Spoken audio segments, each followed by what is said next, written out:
எப்படி இருக்கீங்க? இந்த வீடியோல பார்த்தீங்கன்னா, நீங்க வந்து ரொம்ப நாள் நாங்க வீடு காலி பண்றோம் அப்படின்னு சொல்லியிருந்தேன் ஒரு வீடியோல.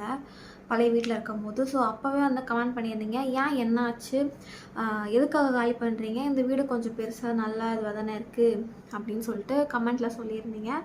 ஆனா நான் வந்து புது வீட்டுக்கு போயிட்டோன்னே இதுக்கான ஒரு ஆன்சர் வந்து சொல்லணும். ஏன்னா எதுக்காக காலி பண்ணுறோம், என்ன ஏதுன்னு எதுவுமே உங்ககிட்ட நான் ஷேரே பண்ணல இப்போ வரைக்கும். ஸோ கண்டிப்பாக புது வீட்டுக்கு போயிட்டோன்னே என்ன ரீசன் அப்படின்ட்டு உங்களுக்கு வந்து நான் தெளிவாக சொல்லணும் அப்படின்னு வந்து நினச்சிட்டு இருந்தேன். ஸோ இப்போ வந்து நான் சொல்கிறேன் எதுக்காக காலி பண்ணேன்ட்டு. பார்த்தீங்கன்னா நாங்கள் வந்து இந்த செப்டம்பர் வந்தால் தான் 1 வருஷம் ஆகும். அந்த பழைய வீடு காலி பண்ணிட்டு வந்தோம்ல இதுக்கு முன்னாடி. இன்னும் 1 வருஷம் கூட ஆகலை. நாங்கள் காலி பண்ணிவிட்டு அதுக்குள்ளே வேறு வீட்டுக்கு வந்துட்டோம். என்ன பிரச்சனையாக இருக்கும் உங்களுக்கே தெரியும். இப்போ வந்து நம்ம ஒரு ரெண்டல் ஹோமில் இருக்கோம் அப்படின்னா என்ன பிரச்சனை இருக்கும்? ஹவுஸ் ஓனர் பிரச்சனை இருக்கும். அதே தான் சேம். இப்போ ஆன்ட்டி காலி பண்ணிவிட்டு போனாங்க பார்த்தீங்களா? அந்த டைம்லலாம் பார்த்தீங்கன்னா எங்களுக்கும் வீடு காலி பண்ணுறோம் அப்படின்னு நாங்களும் சொல்லிட்டோம். என்னென்னு பார்த்தீங்கன்னா இப்போ ஆன்ட்டியும் காலி பண்ணிட்டு போயிட்டாங்க, அக்காவும் இப்போ காலி பண்ணிட்டு போயிட்டாங்க, நாங்கள் காலி பண்ணிட்டு வந்துட்டோம். என்ன பிரச்சனை என்ன? எனக்கும் ஆன்ட்டிக்கும் சேம் தான். அதே இந்த ஹவுஸ் ஓனர் பிரச்சனை தான் வந்து தொல்லை. எனக்கும் அதே தான். அவங்க வந்து ஒரு மாதிரி குடைச்சல் கொடுக்கறது, ஒரு மாதிரி எப்படி சொல்கிறது, எதனா ஒன்று சொல்லிகிட்டே இருக்கிறது அப்படி இருப்பாங்க. இத்தனைக்கும் இருக்கிற இடமே தெரியாத இருப்பேன் நான். வீட்டுள்ளே தான் இருப்பேன் நானே தெரியாது. நான் பாட்டுன்னு சைலண்ட்டாக என்ன வேலையோ அதை பாட்டுன்னு பார்த்துட்டு நான் பாட்டுன்னு இருப்பேன். அப்படி இருக்கிற பொண்ணையே வந்து என் வாயாலேயே காலி பண்ணுறேன்னு சொல்கிற அளவுக்கு வச்சுட்டாங்க அவங்க. எஸ், நான் தான் வந்து காலி பண்ணுறேன், நான் காலி பண்ணிடுறேன் அப்படின்னு நான் தான் சொன்னேன். அங்கே வீட்டுக்கு நாங்கள் வந்து போனோம். எப்போ போனோம்? செப்டம்பர் 10 8 தெரில, லாஸ்ட் இயர். அப்போ வந்து நாங்கள் அறக்க பறக்க வீடு வந்து கிடைக்காத டைமில் இன்னும் வந்து 2 days தான் டைம் இருக்குது. அதனால நாங்கள் என்ன பண்ணோம், டக்குன்னு நாங்கள் ஏதோ வீடெலாம் பார்த்தோம், எங்களுக்கு செட் ஆகலை. கடைசியில் வந்து 8,500க்கு அந்த ரெண்ட் வந்து 9K தான் சொன்னாங்க. அதுக்கப்புறம் வந்து 8,500 சொல்லிவிட்டு எப்படியும் அந்த வீட்டுக்கு நாங்கள் அந்த வீடை கூட நாங்கள் வந்து சாயந்தரம் டைமில் போய் அந்த டூலெட் போர்டு பார்த்து ஹவுஸ் ஓனர்கிட்ட பேசணும். டைம் ஆகிடுச்சு. அதனால் வந்து அவங்க காலையில் வர சொல்லிட்டாங்க.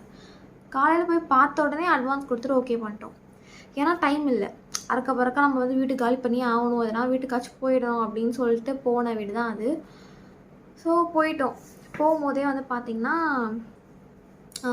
வீட்டுக்குள்ளே நிறைய பிரச்சனை இருந்துச்சு. என்னென்னா இந்த மாதிரி டோர் சரியில்லை, டோர் சாத்த முடியாது, பெட்ரூம் டோர் வந்து சாத்தவே முடியாது, லாக் பண்ண முடியாது. அந்த ஹாலில் இருக்க வாஷ் பேஷன் நீங்கள் வந்து வீடியோவில் பார்த்துருப்பீங்க. அந்த வாஷ் பேஷன் வந்து யூஸே இல்லாமல் இருக்கும். அப்புறம் என்னது, வெளியில் ஒரு பாத்ரூம் இருக்கும். அந்த வாஷிங் மிஷின் வச்சுருப்போம் பார்த்தீங்களா, அதுக்குள்ளே வந்து ஒரு டாய்லெட் இருக்கும். அது வந்து நாங்கள் ஸ்டார்டிங்கில் போகும்போது கேட்டோம், இந்த மாதிரி யூஸ் பண்ணிக்கலாமா அப்படின்னு கேட்டோம். அவங்க யூஸ் பண்ணிக்கோங்க அப்படின்னு சொன்னாங்க. இது காமன் தான், அதனால் யூஸ் பண்ணிக்கோங்க அப்படின்னு சொன்னாங்க. சரின்ட்டு எங்கள் மம்மி என்ன பண்ணாங்கன்னா எல்லாமே கழுவி தள்ளினாங்க. அந்த வெளியில் இருக்க பாத்ரூமையும் சேர்த்து எல்லாமே கழுவி தள்ளினாங்க. மறுநாள் நாங்கள் வந்து வீடெலாம் காலி பண்ணிவிட்டு பொருள்லாம் அங்கே வைக்கிறதுக்காக போகும்போது அந்த பாத்ரூமை லாக் பண்ணிட்டாங்க. நாங்களும் அது என்ன ஏன்னு கேட்கல. அப்புறம் பார்த்திங்கன்னா ஃபேனு, அந்த வீட்டில் வந்து நீங்கள் நல்லா நோட் பண்ணிங்கன்னு தெரியும், அந்த ஹாலில் 2 ஃபேன் போட முடியும். ஆனால் ஒரு ஃபேன் தான் நாங்கள் வந்து ஃபுல்லாக ஒரு ஃபேன் தான் போட்டுட்ருந்தோம். அது வந்து அந்த ஃபேனை வந்து ஏதோ ஒயர், எனக்கு அது சரியாக தெரில, ஜோசப்க்கு தான் தெரியும். ஸோ அதை வந்து நாங்கள் சொன்னோம். சொல்லி சொல்லி சொல்லி சொல்லி சொல்லி பார்த்தோம். வராங்க, எலக்ட்ரிஷியன் வந்து பார்க்குறாங்க, வராங்க சொல்லி கடைசி வரைக்கும் அவங்க வரவே இல்லை. நாங்களும் வந்து குழந்தைக்கு வந்து வெயில் டைமில் அவன் வந்து வெளியில் தான் வந்து படுப்போம். ஏசி போடாத டைம். ஏசி வந்து நாங்கள் இப்போ தான் போட்டோம். ரீசெண்டாக ஒரு 2 months பிஃபோர் 3 months பிஃபோர் தான் போட்டோம். அதுக்கு முன்னாடிலாம் ஏசி போடல. அப்போ வந்து நாங்கள் சொன்னோம், பாப்பா வந்து உள்ளே வந்து காற்று வரல, அதனால் வெளியில் படுக்க தான் வைக்கிறோம், அதனால் இன்னொரு ஃபேன் வந்து நாங்கள் போட வேண்டியது இருக்கும், நீங்கள் வந்து என்னென்னு பாருங்கன்னு சொல்லியும் அவர் வந்து எதுவுமே பண்ணலை. நாங்களும் அது எல்லாத்தையும் விட்டுட்டோம். நாங்கள் பண்ண ஒரு தப்பு என்னென்னா, எதுவுமே வந்து எல்லாத்தையும் விட்டுட்டோம். எதுவுமே நாங்கள் கொஷின் பண்ணவே இல்லை. எல்லாமே ஓகேன்னு விட்டுட்டோம். அதுக்கப்புறம் பார்த்திங்கன்னா எனக்கும் அந்த ஆன்ட்டிக்கும் சின்ன மிஸ் அண்டர்ஸ்டாண்டிங் வந்துகிட்டே இருந்துச்சு. என்னென்னா நான் பாட்டுன்னு இருப்பேன். அவங்க என்னன்னா எப்படி சொல்கிறது, இது பண்ணிட்டியா, வாஷிங் மிஷின் போட்டியா, கதவு சாத்திரு, இந்த டைம் தான் வாஷிங் மிஷின் போடணும், என்ன நீ இன்னும் வாஷிங் மிஷின் போடலையா அப்படி இப்படின்ட்டு ஃபோன் பண்ணி கேட்க ஆரம்பித்தாங்க. எனக்கு அது பிடிக்கல. அது ஏன் இஷ்டம், நான் போடுவேன், போடாமல் இருப்பேன். ஒரு சில டைம் எனக்கு உடம்பு சரியில்லாமல் இருக்கும், அந்த டேயில் நான் போட மாட்டேன். நான் அப்போ தான் வந்து நான் எங்கேயோ வெளியில் போயிட்டுருக்கேன். எனக்கு ஒரு ஃபோன் கால் அது ஹவுஸ் ஓனர்கிட்ட இருந்து. என்ன நீ இன்னும் வாஷிங் மிஷினே போடல, 2 நாளாக போடவே இல்லையே, ஏன் போடலன்னு கேட்குறாங்க. இதெல்லாம் வந்து என்னோடய பர்சனல், இது வந்து உங்ககிட்ட நான் சொல்லணும். எனக்கு இது சுத்தமாக பிடிக்கல. ஸோ வந்து நான் நிறைய ஸ்டார்டிங்லேருந்தே எங்களுக்கு வந்து பிரச்சனை வந்தது. இந்த ஒய்ஃபை மேலே கனெக்ட் பண்ணுவோம் பார்த்தீங்களா, இப்போ ஒய்ஃபை கனெக்ட் பண்ணோன்னா அவங்கள தான் வெளியிலேருந்து வர வச்சு, ஜியோ அவங்க இதுலேருந்து வர வச்சு என்ன எப்படி கனெக்ட் பண்ணணுமோ அவங்க வந்து பார்த்து இந்த டெரஸ்லலாம் போய் பார்த்து என்ன ஏதுன்ட்டு கனெக்ட் பண்ணுவாங்க. அதுக்கு கூட அவங்க அலோவ் பண்ணல. ஸ்ட்ரேஞ்சர்ஸ்லாம் யாரும் வந்து மேலே வரக்கூடாது, அவங்க மேலே தான் இருக்காங்க, அதனால யாரும் மேலே வரக்கூடாது அப்படி இப்படின்ட்டு சொன்னாங்க. அப்போ எங்களுக்கு அது என்ன இது இப்படி சொல்கிறாங்களே, அப்போ என்ன தான் பண்ணுறது அப்படின்னு இருந்தது. அப்புறம் வந்து பார்த்திங்கன்னா எப்படியோ பேசி போட்டாச்சு. ஒரு சில டைம் ஒய்ஃபை போட்டு ஒரு 2 மந்த்ஸ்லேயே வந்து பார்த்திங்கன்னா இந்த காற்றெல்லாம் இதுவாகி ஒயர் கட் ஆகும். அதையும் போடுறதுக்கு வந்து பார்த்திங்கன்னா சண்டே தான் போட முடியும், ஹஸ்பண்டாக தான் நான் வந்து அலோவ் பண்ணுவேன் அப்படி இப்படின்னு சொன்னாங்க. நாங்கள் நிறைய விஷயத்துக்கு வந்து சரின்னு போனோம். அதுக்கப்புறம் பார்த்திங்கன்னா அந்த ஏசி மாட்டுறதுக்கும் பிரச்சனையாச்சு. இந்த 3 months பிஃபோர் ஏசி மாட்டுறதுக்கும் பிரச்சனையாச்சு. அப்போ தான் வந்து பெரிய சண்டையே நடந்தது. நான் பயங்கரமாக ரொம்ப கோவப்பட்ட டே வந்து அன்றைக்கி தான். பயங்கரமாக நான் பேசி பயங்கரமாக நான் கத்திட்டேன். ஏன்னா அவங்க வந்து ரெஸ்பெக்ட் கொடுக்கல. என்ன தான் ஹவுஸ் ஓனராக இருந்தாலும், ஹவுஸ் ஓனர்னால் என்ன, அந்த வீட்டுக்கு தான் நீங்கள் ஓனர், எங்களுக்கு ஓனர் கிடையாது. நீங்கள் வந்து ஒரு நார்மலாக ஒரு பீப்புள் கொடுக்க வேண்டிய ஒரு ரெஸ்பெக்ட்டு கொடுக்க தெரியலாம் அவங்களுக்கு. அது யாராக இருந்தாலும் சரி, ஓகேவா, தெரிஞ்சவங்களாம் சரி, தெரியாதவங்களாம் சரி, ஏன் ஹஸ்பண்ட் அண்ட் ஒய்ஃபாக இருந்தாலும் சரி, ரெஸ்பெக்ட் வந்து ரொம்ப ரொம்ப முக்கியம். அவங்க அதவே வந்து கொடுக்கல. ஸோ எனக்கு கோவம் வந்துருச்சு. நான் வந்து மேலே போய் பயங்கரமாக நான் கத்திட்டேன். கத்துன்னு கத்திட்டு அப்போ நான் சொன்னேன், நான் இந்த வீடு நான் காலி பண்ணுறேன், இந்த வீட்டில் நாங்கள் இருக்க மாட்டோம் அப்படின்ட்டு அப்போ சொன்னது தான். 3 months கழிச்சு நாங்கள் வந்து காலி பண்ணிவிட்டு இப்போ புது வீட்டுக்கு வந்துட்டோம். ஸோ இந்த மாதிரி நிறைய பிரச்சனை எனக்கு வந்து ஞாபகம் இல்லை சரி, ஆனால் நிறைய ரொம்ப ஒரு குட்டி பிரச்சனை. ரொம்ப எனக்கு அந்த வீட்டில் வந்து இருக்க பிடிக்காம போயிடுச்சு. ஒரு நிம்மதியாக தூக்கம் வர்றதில்ல. அதையே யோசிச்சு அழுது அவங்க வந்து என்னோடய கேரக்டரே வந்து ராங்காக வந்து சொன்ன மாதிரி அப்படி தான் சொன்னாங்க. அது என் கிட்டேயே, என் கண்ணு முன்னாடியே என்கிட்டயே அவங்க அதை சொன்னாங்க. அப்போ வந்து என் ஹஸ்பண்ட் வந்து ஒர்க் போயிருந்தாங்க. நான் என் ஹஸ்பண்டுக்கு வந்து ஃபோன் பண்ணி சொன்னேன், இந்த மாதிரி இப்படி பேசுகிறாங்க, அவங்க ஹஸ்பண்டை வச்சுட்டே இந்த மாதிரி பேசுகிறாங்க அப்படின்னு சொல்லும்போது நான் சொன்னேன், அப்பா வீடு காலி பண்ணிடலாம், நீ இதுக்கு மேலே சண்டை போடாத, விட்டுரு, அவங்க எதனா ஒன்று பேசிட்டு போடும். ஆனால் என்னை பற்றி எனக்கு தெரியும், எனக்கு தெரிஞ்சவங்களுக்கு எல்லாருக்கும் தெரியும், அவங்க வந்து அவங்கள விட்டுரு அப்படின்னு நான் சொன்னேன். ஆனால் ஹஸ்பண்டுக்கு, என் ஜோசப்க்கு வந்து அதை வந்து பிடிக்கல, கோவம் வந்துடுச்சு. அது எப்படி வந்து என் ஒய்ஃப் அப்படி சொல்வீங்க அப்படின்ட்டு ஃபோன் பண்ணி என்ன போலீஸ் கேஸ் ஆக்கணுமா என்ன அப்படின்ட்டு ரொம்ப பயங்கரமாக பேசி விட்டாங்க. அந்த மாதிரி நிறைய பிரச்சனை அங்கே ஆயிதான் நாங்கள் வந்து காலி பண்ணிகிட்டே வந்தோம். எப்படி சொல்கிறது, நான் ஒரு வீடியோவில் கூட போட்டிருப்பேன் கடைசியாக வந்து,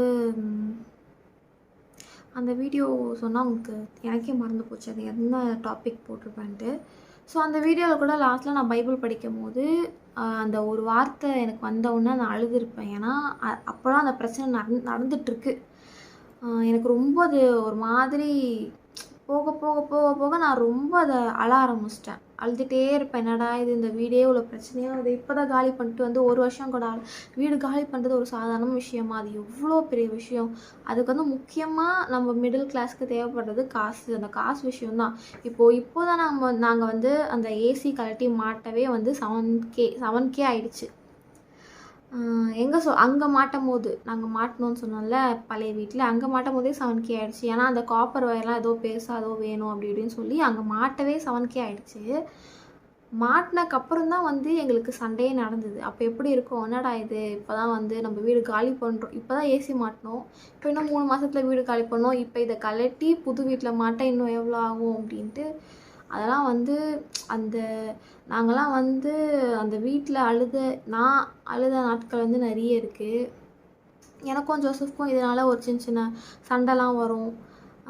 அதுக்கப்புறம் நான் வந்து சரி ஓகே விடு, அவங்க என்ன வேணால் சொல்லிக்கிட்டோம், நம்ம வந்து இந்த காலில் வாங்கி அந்த காலில் தூக்கி போட்டு போயிடலாம். ஏன்னா நம்மக்கிட்ட பணம் இல்லை, ஓகேவா, பணம் இருந்தால் தான் எல்லாமே. அதனால் நம்ம வந்து இந்த வீட்டிலே இருந்துடலாம் அப்படின்ட்டு நான் சொன்னேன் ஜோசப் கிட்ட. அதுக்கப்புறம் ஜோசப் சொன்னாங்க, இல்லை இல்லை வேண்டாம் வேண்டாம், நம்ம காலி பண்ணிட்டு போயிடலாம், நிம்மதியாக நம்மளால் இருக்க முடியல, இதனால நம்மளுக்குள்ள பிரச்சனை வருது, சண்டை வருது, நமக்கு நிம்மதியாக தூக்கமும் வர மாட்டுது, ஆனால் நம்ம காலி பண்ணிவிட்டு போயிடலாம் அப்படின்ட்டு சொன்னாங்க. ஸோ நாங்கள் வந்து எல்லாம் காலி பண்ணிவிட்டு புது வீட்டுக்கு வந்துட்டோம்.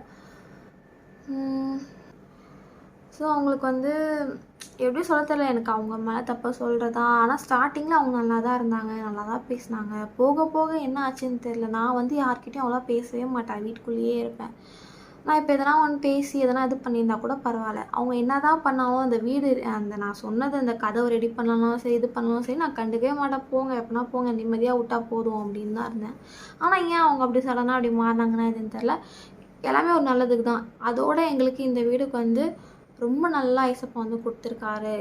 அது நடந்தது ஒரு நல்லதுக்கு அப்படின்னு நான் வந்து எடுத்துக்கிட்டேன். இந்த ஹவுஸ் ஓனர் பற்றி சொல்லணும்னு பார்த்தீங்கன்னா ரொம்ப ரொம்ப தங்கமானவங்க. இப்போ ஒருத்தவங்க தெரியும்ல, நம்ம பேசும்போதே வந்து ஒருத்தவங்க எப்படி அப்படின்னு தெரியும். நாங்கள் வந்து சண்டே தான் காலி பண்ணிவிட்டு வந்தோம். நான் அந்த வீடியோ போட்டிருப்பேன். சண்டே வந்து காலி பண்ணிவிட்டு வந்தோம்.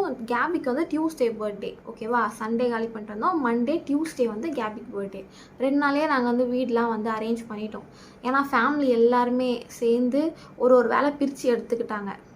பெட்ரூம் இந்த ட்ரெஸ்லாம் வந்து அடுக்கி வைக்கிறது வந்து எங்கள் அம்மா, எங்கள் பாட்டி, எங்கள் சித்தி வந்து கிச்சன் ரூம் அப்படி இப்படின்ட்டு நான் எல்லாருமே வந்து தனித்தனியாக எடுத்ததால் டியூஸ்டே வந்து இந்த வீட்டில் தான் வந்து நாங்கள் வந்து செலப்ரேஷன் வச்சுருந்தோம். வீடு வந்து பார்த்திங்கன்னா ஃபுல்லாமே எல்லாம் அடுக்கி வச்சாச்சு.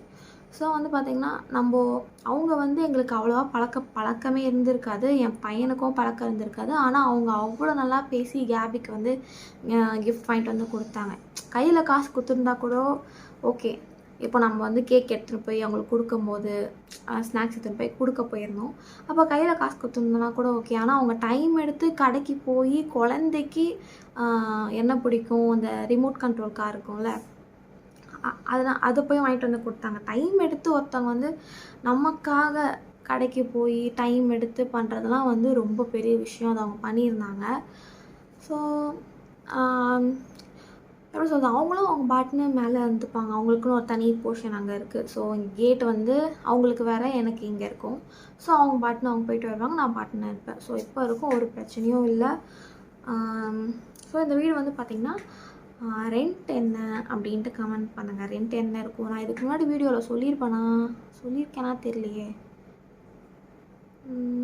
தெரில. அப்படி சொல்லலாம் தெரில. ஆனால் இந்த வீடியோ பார்த்தீங்கன்னா அந்த வீடு ரெண்ட் எவ்வளோ இருந்திருக்கும் அப்படின்ட்டு கமெண்ட் பண்ணுங்கள். அதுக்கப்புறம் வேறு என்ன சொல்கிறது, இதுதான் ரீசன். நான் அதை சொல்லணும்ல. ஏன்னா எதுக்காக காலி பண்ணிட்டு வந்தேன் என்ன ஏதுன்னு உங்களுக்கு சுத்தமாக தெரியாது. என்ன ரீசன், எதுக்கு காலி பண்ணாங்க, திடீர்னு வீடை காலி பண்ணிட்டாங்க அப்படின்னு தான் உங்களுக்கு தெரியும். ஸோ அதுக்காக வந்து சொல்லணும், புது வீட்டுக்கு போய் சொல்லலாம். அதுவும் ஜோசப் வச்சுட்டு ஜோசப் கூட இருந்து பேசலாம் அப்படின்ட்டு நினச்சேன். ஆனால் ஜோசப்க்கு வந்து டைம் இப்போ இருக்கிறப்போ அவங்க வந்து ரெஸ்ட் எடுக்கிறாங்க. ஏன்னா ஸோ அந்த டைமில் வந்து வீடியோலாம் எடுக்க முடியல. அதனால் சரி ஓகே, டிலே ஆகிட்டே போகுது, வீடியோ போட்டுடலாம் அப்படின்ட்டு நான் வந்து வீடியோ பேசுகிறேன். அப்புறம் பார்த்திங்கன்னா முடி கட் பண்ணிட்டேன் தெரியுதா? முடி கட் பண்ணது கூட பார்த்திங்கன்னா நான் அந்த வீட்டில் இருக்கும்போது தான் கட் பண்ணேன். கொஞ்சம் வந்து எனக்கு எப்படி சொல்கிறது, கொஞ்சம் ஒரு மாதிரி இது யாருக்குமே தெரியாது, ஜோசப் மட்டும் தான் தெரியும். கொஞ்சம் டென்ஷன் ஆகி அந்த வீடு பிரச்சனை தான், டென்ஷன் ஆகி கொஞ்சம் இதுவானதால் நான் வந்து முடி வந்து கட் பண்ணிட்டேன். ஒரு இதில் கூட ரீல்ஸில் மீம்ஸ்லாம் வரும், அது எப்படி சொல்கிறதுன்னு தெரில. முடி வந்து சரி ஓகே நம்ம வந்து கட் பண்ணுவோம் ஆசையாக இருந்துச்சு. அந்த டைமில் வந்து எனக்கு அப்படியே ஒரு மாதிரி டென்ஷனாக இருந்தது. அதனால் என்ன பண்ணேன்னா நான் முடியை கட் பண்ணிட்டேன். இதுதான் வந்து அதுக்கான, எங்கள் அம்மாவுக்கு தெரியாது, யாருக்குமே தெரியாது எது கட் பண்ணேன் என்ன ஏதுன்ட்டு. முடியை வந்து ஏடாகுடமாக கட் பண்ணிவிட்டு எங்கள் அம்மா வீட்டுக்கு வந்து நின்னேன். எங்கள் அம்மா வந்து என்ன இப்படி கட் பண்ணியிருக்கேன், எது கட் பண்ணேன்னு கேட்டாங்க. இல்லைம்மா சும்மா தான் கீழே வந்து மெலிசாக அதுவாக இருக்குது, அதனால் கட் பண்ணிட்டேன் அப்படின்னு சொன்னேன். ஆனால் அது ரீசனே கிடையாது. ரொம்ப எனக்கு ஒரு மாதிரி என்னால் அந்த கோவத்தை என்னால் கண்ட்ரோல் பண்ண முடியல. எதனா ஒன்று பண்ணணும், எதனா ஒன்று எனக்கு ரொம்ப அப்படியே டிப்ரெஷன் ஆகி ஒரு மாதிரி மண்டை மூளைகளெல்லாம் வெடிக்கிற மாதிரி ஆகிட்டு பயங்கரமாக நான் இதுவாகிட்டேன். அதனால் முடியை கட் பண்ணிட்டேன். அப்போ ஜோசப் இருந்தாங்க, ஏன் கட் பண்ணேன், ஏன் இப்படி பண்ணேன் அப்படின்னு கேட்டாங்க. அவ்வளோ முடியை நான் வந்து கட் பண்ணிட்டேன். நீட்டாக இருக்கும்ல, கொஞ்சம் மெலிசாக இருந்தாலும் நீட்டாக இருக்கும். கட் பண்ணிட்டேன். ஓகே. ஆனால் வந்து இதுவும் எனக்கு பிடிச்சிருக்கு. இப்போ தான் வந்து ஃபர்ஸ்ட் டைம் வந்து நான் இது வரைக்கும் கட் பண்ணியிருக்கேனே என் லைஃப்பில். எப்போவுமே கட் பண்ணுவேன், ஆனால் கீழே லைட்டாக இவ்வளோ இன்ச் இவ்வளோ கொஞ்சம் கொஞ்சம் தான் கட் பண்ணுவேன் தவிர இவ்வளோலாம் நான் கட் பண்ணதில்லை. ஆனால் இதுவும் பார்க்க நல்லா தான் இருக்கும், ஒரு சேஞ்ச். ஓகே கைஸ், இதுக்கப்புறம் இந்த வீட்டில் vlog வீடியோ வரும். அதுக்கப்புறம் வந்து vlog வீடியோ அந்த மாதிரிலாம் வரும். ஓகே, நீங்கள் கேட்ட கேள்விக்கு நான் ஆன்சர் பண்ணிட்டேன். ஸோ உங்களை வந்து நெக்ஸ்ட் வீடியோவில் பார்க்குறேன். Bye bye, see you.